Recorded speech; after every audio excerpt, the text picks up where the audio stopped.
Hello again, YouTube.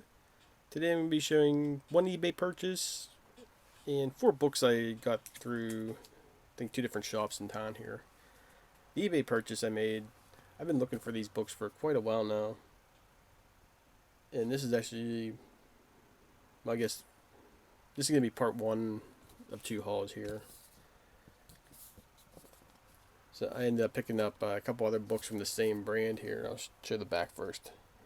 Erotic. And I'm a huge Glenn Danzig fan. Unfortunately, I don't own any comics from his comic book line. So this is basically one of the first I own. I couldn't believe the price on these things here. Like $5.95. That was back in the day. But so it's Death Dealer. I believe it's issue 1 here. Glenn Danzig, Simon Bisley, Frank Frazetta cover. You can't go wrong with a Frazetta cover ever. So, yeah, I've always wanted to buy these, and I can never find them in the bins I usually look in. I can't even find them in the stores around here. And they're back issues, because I would have picked them up by now, but there's a couple other ones I want to check out, like Satanica and Jaguar God and stuff like that, but this is the first one that I picked up, and I got it for $5 shipped, so that's not too bad. So I'm just curious when this came out. Let's see. It's 1995. So, but these other 4 issues here, they're all bagged and boarded, so we'll get right to it. Swamp Thing, issue 12. My Swamp Thing run slowly coming together.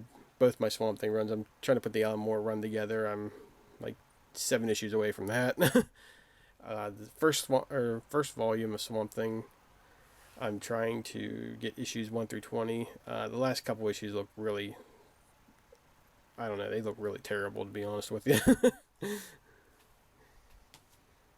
So they got these 2 out of the way, issues 12 and 13.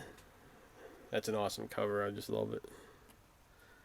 Again, these aren't in very, I'd say maybe 2.5. They're in 2.5 condition. I mean, they got creases everywhere.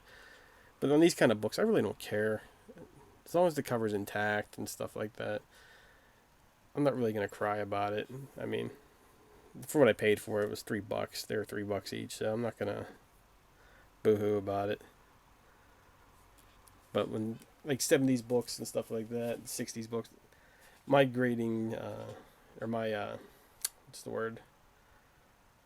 The condition doesn't really bother me. Like, modern books, I want them basically, you know, if I buy a new book, it should be basically a 9.4, 9.6, 9.8. I mean, sorry, I was just laughing to myself here. This is a big key issue, everybody. So, all right, I'll keep my day job. Don't worry. But yeah, I had this issue when I was younger. I was flipping through and I saw this, so like it just took me back. And the only reason I even thought about it was the Dark Knight 3 book that's currently out with Frank Miller and was it Brian Azzarello? I think, yeah. And the Kubert, Andy Kubert. And on issue 2, there was this keys on the front with Batman and Robin basically underneath it and stuff like that. And it just took me back, and I was like, oh, I just totally started thinking about it. And all of a sudden, I'm flipping through it, and I found this issue. So I'm super happy it's back in my collection. It's never going to leave me ever again. So I don't know. Yeah, it's been at least, I want to say 25 years since I last read this.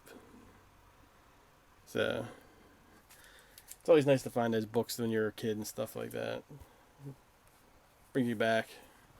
Like, I bought that Toxic Avenger. I just bought that just because my buddy, he was a little bit younger than us, but he just came around and he was so happy he got that book. That Toxic Avenger book to show us all, and I just remember being so happy. So I bought that just because I don't have any. I mean, I like the Toxic Avenger movie and stuff like that, but I had no desire to have that in my collection until it just brought me back to that memory. So that's what I like about comics and stuff. It just takes me back to certain times and stuff like that. And just certain memories. It doesn't have to do with the story or anything like that.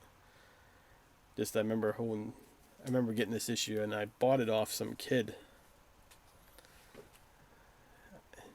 I guess his dad gave him the comics or something like that, and he was trading with us, and I ended up giving him like 50 cents for it at the time, which was, at the time, it was just 50 cents for a book was a pretty decent pickup, you know. So, and he thought he was making money on that, but it's just hilarious. I just know that 52. The old 52. But alright, I'll stop with the jokes. Nobody wants to hear that. Just show the damn books. Get off my screen already, right? Lastly, we got Red Sonja issue 1. I just saw this book. I was flipping through. I was like, wow. And then a couple days later, there was a sale at this store, and I decided to go with it. So I picked it up for $9. I mean, it's really good condition. There's a little issue right down the bottom, but I mean, for nice, you know, older issue like that and first issue, it's just nice to have. I mean, I'm a huge like Conan fan. Unfortunately, I don't like, how can I say this? I like reading black and white. I don't know, I'm weird, whatever. But I like the actual Marvel magazines. Not sure if I've shown it. Let me take 1 second here, just hold on.